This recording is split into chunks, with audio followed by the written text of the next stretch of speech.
Please subscribe Tito Manny Vlog.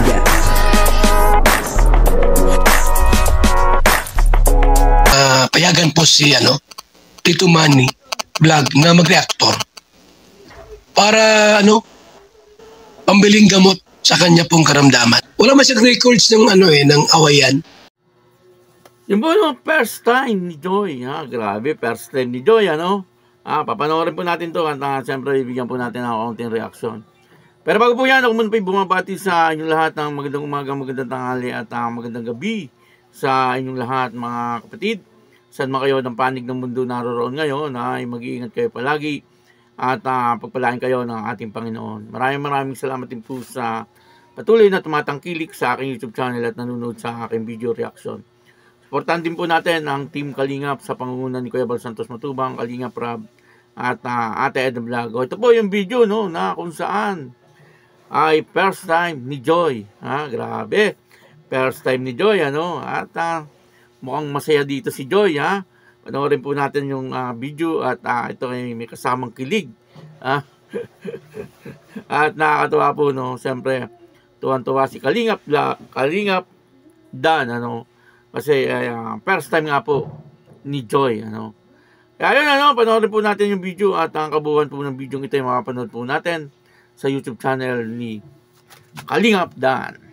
So ito po ay meron tayong utos galing kay Kalingap Rab at thank you kay Insan dahil pinayagan niya tayong i-vlog sa ating YouTube channel.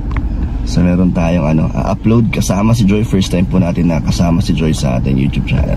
So pero bago yan, kailangan po muna nating magpa-appointment, pumunta ng dental clinic para malaman kung available po yung oras na vacant ni Joy kasi mamaya pa pong alauna yung yung break time. So ngayon pupunta kami ng maaga sa dental para malaman kung available yan. Mga Kalingap, susunduin na natin si Joy. Kaya wala na po nakaupo dito kasi dito na upo si Joy sa ang tawag ng passenger princess. Kaya po si Joy mga Kalingap.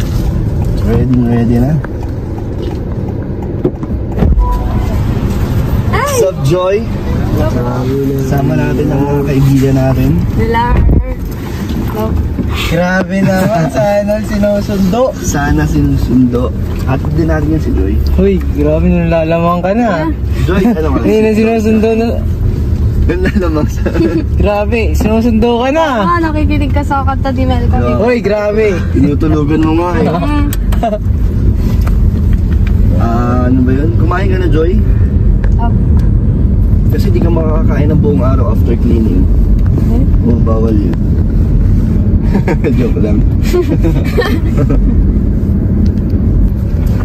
Thank you po kay Tita Di po sa nag-sponsor po ng papa-cleaning po namin. Anong feeling na nasundo na kita? First time to, di ba? Apo. Okay lang? Okay lang. Masaya ka naman? Pinayagan ako ni Kalingap. Di ba nasabi niya sa'yo? Na kahit sa channel kayo upload. So first time sa channel ko, hi ka naman sa mga sa mga nanonood. Hello po. Okay, first time po ni Joy makasama. So susulitin na natin to. Yan po ang ating thumbnail ay first time ni Joy. Totoo naman po, di ba? First time ni Joy na siya ay makasama ni Kalingap Dan doon sa kanyang YT channel. At dito ay siyempre tuwan-tuwa si Kalingap Dan sapagkat maibablog niya itong si Joy at i-upload doon po sa kanyang talagang channel. Hindi po doon sa channel ni Kalingap Rab. Pero sabi po niya humingi naman daw po siya ng pahintulot sa kanyang pinsan. Siyempre nandun po yung kanyang respeto kay Kalingap Rab.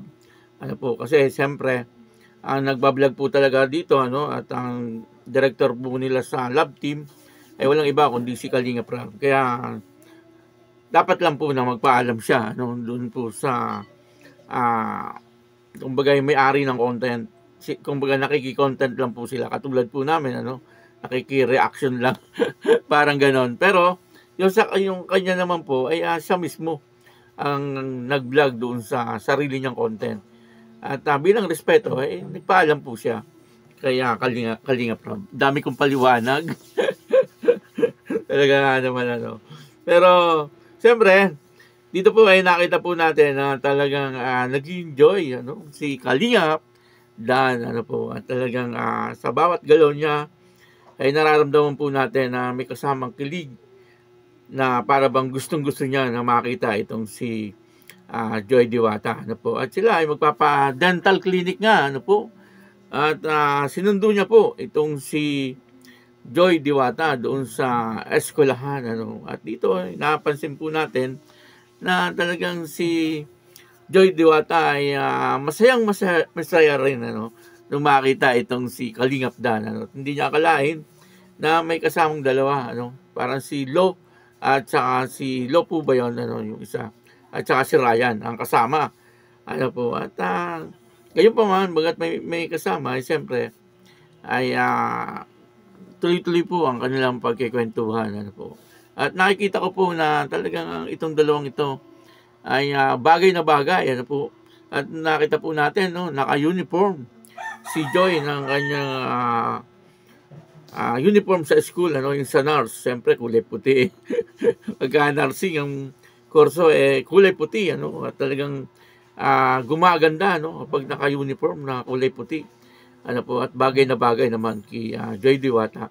Kumbaga ay lalong kinilig si Kalingap Dan nung makita itong si Kalingap Joy Kalingap Joy itong si Joy Diwata, po. At talagang napakalakas po ng chemistry ng dalawang ito, at sa tingin ko po ay talagang magtatagal pa po ang teleserye ito, Kaya ayun, puputulin muna po natin dito ang ating reaksyon. Doon muna po tayo sa pagsundo. Mamaya naman ay doon naman po tayo sa ibang kaganapan po sa ginawa ni Kalingap Dan. Pero ang masasabi ko lang po dito ay talagang lalong gumaganda, at lalong nagiging blooming itong si Joy Diwata, habang tumatagal yung kanilang love team ni Kalingap Dan. At si Kalingap Dan naman ay talagang inspirado ngayon, kumbaga ay laging masaya ang kanyang mga araw. Siguro dahil po sa love team nila ni Joy, na talaga nga namang nakakatuwa at buhay na buhay, yung kanilang pagganap doon sa love team. Kumbaga ay talagang totoo yung kanilang mga sinasabi. Nanggagaling talaga sa kanilang mga puso at damdamin. Yung bawat salita na binibitawan nila. Katulad po ng ingat ka, yung mga ganon, di ba? Yung mga pagkikare. Yun po ay totoong-totoo. Sa tingin ko, sa sarili ko lang na opinion, parang yun ay hindi po, parang pag-arte lang. Hindi po ganon. Sa ramdam ko talagang yung kanilang mga sinasabi may katotohanan. Talagang nanggagaling sa kanilang kaloob-looban sa kaibuturan ng kanilang mga puso. Kaya yun, maraming salamat po sa inyong lahat. Maya-maya ay magre-reaction po ulit tayo. Yung kadugtong nito, siyempre. Po. Patuloy lang po tayo sa pagsuporta at pagsubaybay. Po, sa Dan Joy. Talaga nga namang napakaganda at nakakalibang panoorin. Po. At maraming salamat po. Ako po si Tito Manny Vlog na nagsasabing God bless you all. Diyos mabalos.